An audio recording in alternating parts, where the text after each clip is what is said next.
So again, we're going to toss this one out here. And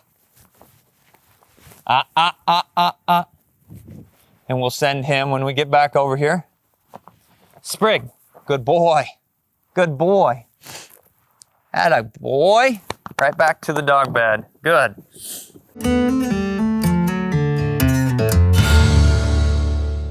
Hi guys, Ethan here with Standing Stone Kennels, and we are back with another Sprig video. He is just over 8.5 months old, coming on 9 months old, and we're gonna start to work on steadiness, one of the most important things that a young duck dog can start to learn. Now, the reason that it's important to incorporate this into his training, there are a couple things, one of which is safety. If you're field hunting and he's breaking, it puts the potential for him to be in an unsafe situation. The other side of it is just being enjoyable to be around while you're hunting.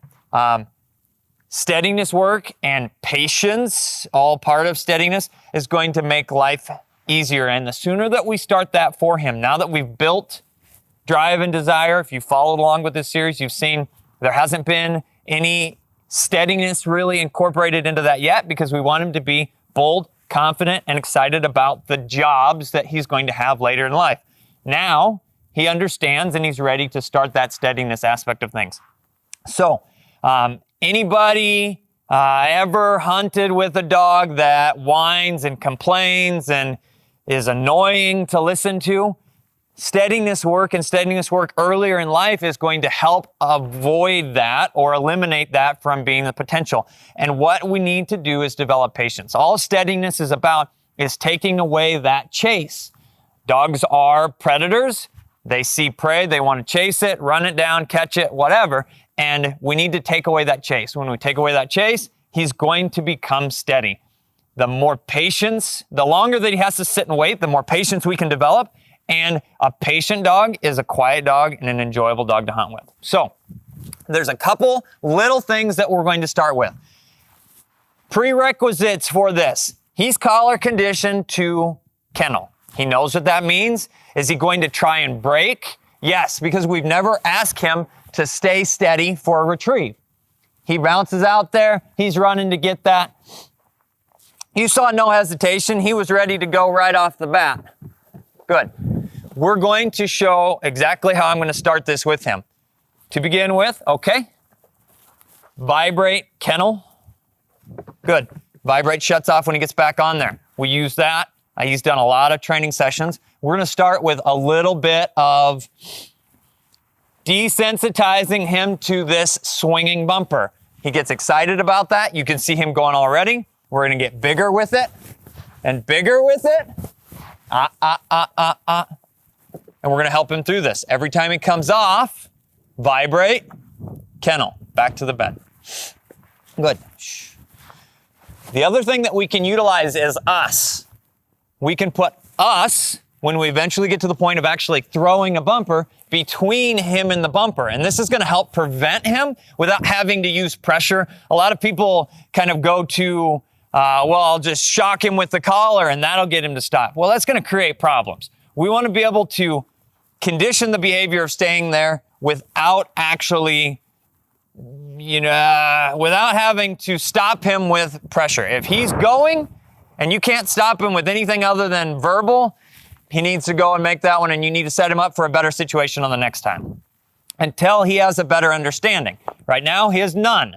So we're playing this game, big swings. Kennel. No, kennel. Good. Now I'm going to do a little toss, and I'm going to try and stop him verbally, and then use the collar if he comes off with vibrate to send him back to the bed. No collar involved there. We're going to tell him he's a good boy. Good. Okay. The release. Eventually, that's going to become different cues. Marks are going to be his name, so we'll send him Sprig. And we'll incorporate that into retrieving sessions, as well as once he has gone through formal retrieving work, he'll also understand fetch, and then we'll incorporate backs when you get into blind. So there are different cues, but steadiness is what we're working on right now. A couple tosses. Is he going to try and break because he got that retrieve? No? Stay. Now, the next part in this process is going to be what we'll consider or can be referred to as a denial. In that situation, we can pick that one up. Now, some people say, well, he did it right. He needs the retrieve. No, we've already taught him what this game is. Now, there's a balancing act with that. If we take away all of the retrieves always, he'll eventually get to the point where he could say, yeah, I don't care anymore. This game sucks. I never get to play fetch. I never get to make a retrieve. But we can incorporate both, having him learn patience that I don't get every single one that comes down. And that's where the problem comes in with you get that dog that's whining and has no patience. He's always gotten every single retrieve, so he doesn't know any better. And when you're trying to get him to stay, he says, no, that's my retrieve. I always get the retrieves. And by building patience with denials, you can prevent that from being the case. So again, we're going to toss this one out here. And we'll send him when we get back over here. Sprig, good boy. Good boy. Atta boy. Right back to the dog bed. Good. Our little mat's come off here. We're going to go ahead and roll this bad boy up and get out of the way. Good. Now, we can do lots of retrieves this way. We'll go ahead and take a couple bumpers.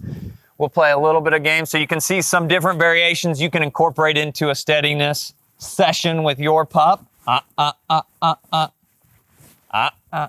Again, I've got myself kind of between him and the bumper here. He can see what's going down, but this is the beginning stages. So that situation, he was going for it. We're going to call him back and we'll set him up for a better one next time. He's not ready for 2. Shh. Good. Okay.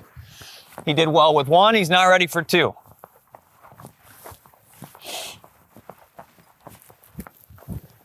And try the same thing here.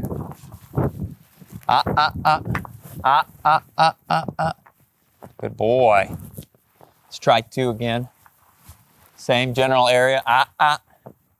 You hear that little verbal. It's a reminder of don't move. You know you're supposed to stay there.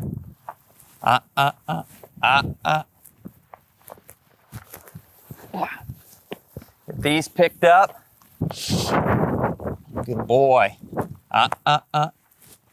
The more challenging this is going to be for him is going to be directly related to the further the bumper gets away from me.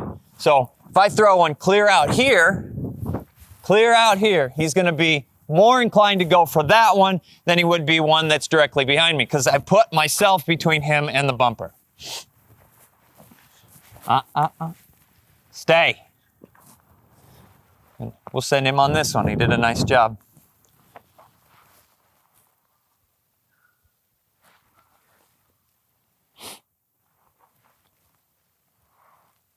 Sprig. I got just a little bit of look away from me. He's got a lot of focus and attention on me as the guy with the bumpers. Good. We want him all the way up on there. Kennel. Good job. Good job. You can see he gets jumpier. After we give him that retrieve, he gets jumpier because he's ready to go. The more sitting and watching he does, the better he's going to get.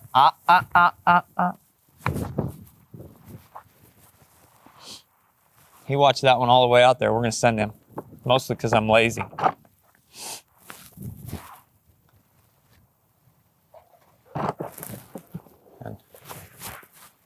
Do you see that one out there, buddy? Sprig. He says, no, I have no idea where it's at. Kennel. All right, grab this.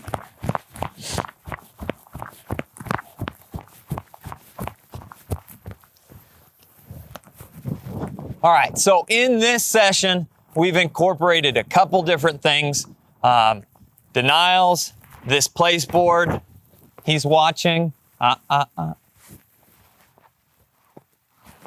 Now, the next thing that we can do is start to add another level of difficulty. I'm going to give him one easy mark here. Now we're going to incorporate something that's a little different. This is also going to play on his memory, is birds. We've got homing pigeons and we can utilize these because birds are going to fly around. Kennel. Good. Again, the birds are kind of flying somewhat behind me. I'm not throwing them right at him. The closer the bird gets to him, the more difficult this is going to be. Good. We've had a few distractions with this. We can try and pull his focus back to that bumper out here. Well, he knew where it is. Now, on the last two bumpers, here you go, bud. Here you go, bud.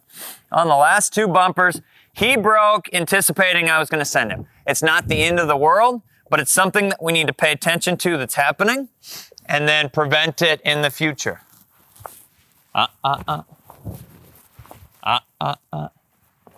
Stay. Sprig. Oh, goodness, boy. Go look for that bumper. There it is. There it is. Let's eliminate some of these distractions. This is all part of training, guys. You figure out what you set up. Good. Kennel? You figure out what you set up and how it causes distractions for the dog. Kennel? You see a little bit sloppier mouth? We got to evaluate each dog in their training situation here. Good.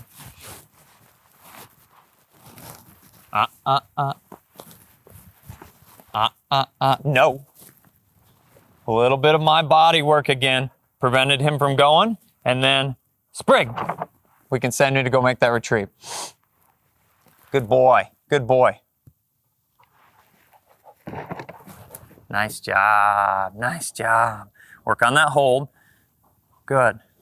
Again, in his training thus far, all we're doing is working with his natural mouth. This is a great start to some steadiness work.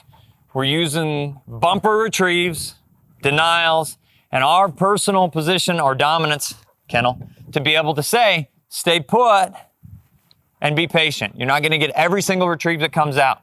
When you do a good job, we're going to send you for that retrieve, and we're going to help to build on memory, as well as steadiness and patience at the same time. Thanks everybody for watching, and stay tuned for our next episode with him. We'll continue to show you how he progresses through this steadiness work and getting him ready to be an awesome duck dog. Thanks, guys.